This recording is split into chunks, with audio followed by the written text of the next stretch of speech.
How you doing, everybody? Tim here once again, a view from the South Stands. I'm coming to you on Monday afternoon, a little later than normal, after TFC's emphatic win this past Saturday afternoon at a wet and soggy BMO field. Man, oh man, oh man, I wish they would have had the bloody roof put in place for Saturday, but it looks like we're going to have to wait a while. Some hot days in August ahead, and of course, I'm sure one or two more rainy days before it's all finished as well. But damn, what a game. I'm going to do what every other TFC pundit, not that I'm a pundit, I'm just a fan, but every journalist, prognosticator, pundit, supporter, anybody who was in attendance or watched that game on Saturday past has been doing what I'm about to do right now, and that's throw some love the way to Sebastian Giovinco. I tweeted this right after the game ended on Saturday, and I'll repeat it for emphasis right now because I think it's worth repeating. I don't think I've ever seen a better 90 minutes from a Toronto FC player than I saw from young Mr. Giovinco this past Saturday. Not only did he set up 2 goals, he hit a crossbar, he hit a goal post, he set up what could have been 2 more, maybe 3 more goals, golden opportunities as well. A couple of sitters that TFC players, teammates of his, missed. Just an absolutely dominant performance. Up to Saturday past, I think it's fair to say, again, if you've seen all the TFC games that I've seen over the years, and I've missed very few of them, I don't think there's ever been a performance that comes close to the one we saw from Giovinco this past Saturday.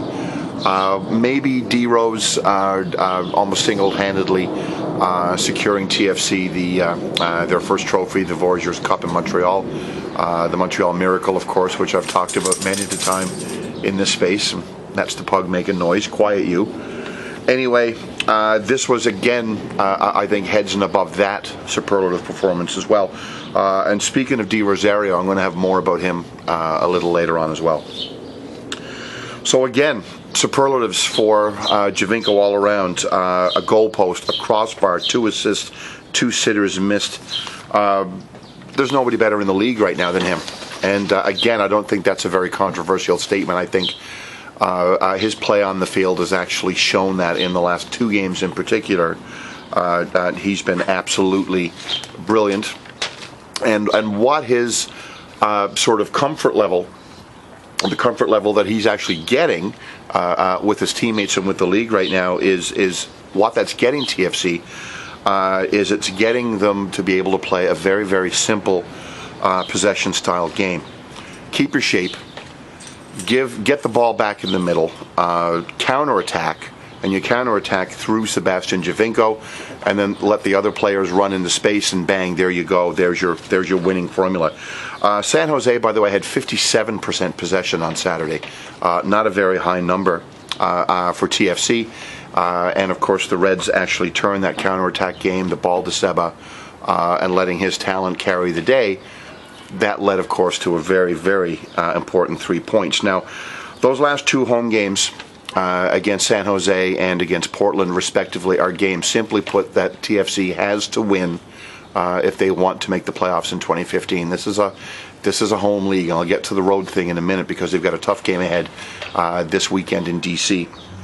But you've got to win games against teams that actually are flying in from the Pacific Coast, teams that have been struggling, teams that have actually had some injury issues. You've got to actually take those games and take those 3 points off the table and put them in your back pocket because you're going to need them down the stretch. And to their credit, TFC has actually done that.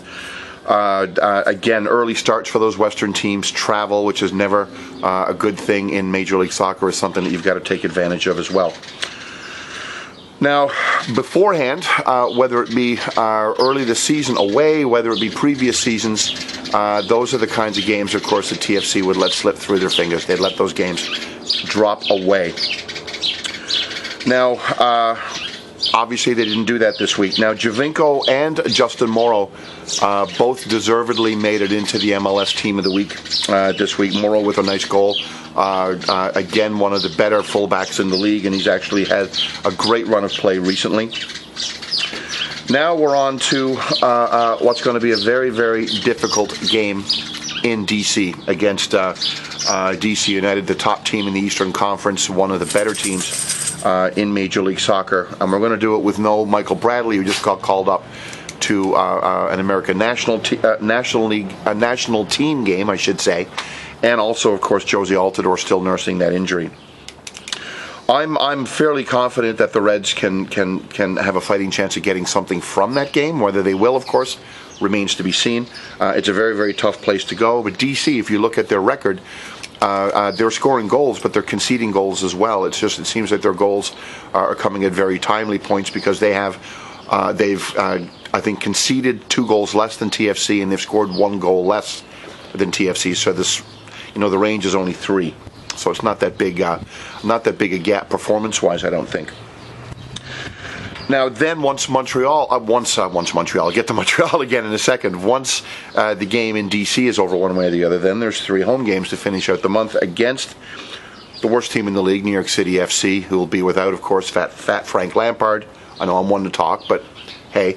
Of course, then we've got the Montreal Impact at home, and then we've got a rubber match against DC United to finish out the month as well. So 1 road game, 3 home games.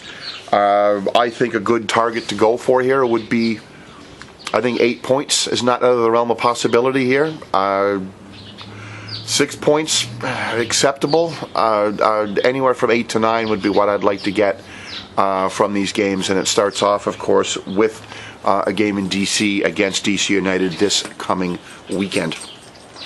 Now that brings me, of course, to the last little point, which is the next home game against New York City FC. Before that game starts, there's going to be the first testimonial match in the history of Toronto FC. Nobody more deserving than Dwayne De Rosario, our first star. There was some controversy in his time here, and Lord knows I've documented that controversy in this space in previous years, both in verbal, in video form and in written form as well. But I've got nothing but good things to say about D-Ro in retrospect, and I'll tell you why. Because until he came along, I don't think I ever really felt confident that this team had anything, worthy of any player, I should say, probably worthy of giving us a fighting chance to win. Every time I saw Dwayne De Rosario take the pitch for Toronto FC, whether we were in decent form or not, good kip or bad, injured or not, home or away, I always thought with him on the field, we had a chance to win. And he brought us our first trophy on his back. He scored. He's still the league, the team leader in goals scored, and it's going to be a while before anybody gets there. He's a Canadian national team legend as well. It's sad that it didn't work out better in his time in Toronto, but I think it's a real classy move that they're appointing him as an ambassador for the team, and they're also going to give him a really nice send-off with a testimonial.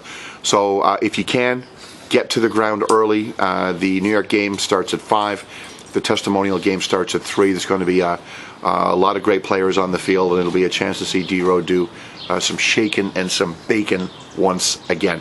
So I really hope you guys get out and see that, because I'm definitely going to be there. I want to thank you very much for watching. Have yourselves a wonderful week, and I'll have another video up right after the DC game this coming Saturday. Thanks for watching.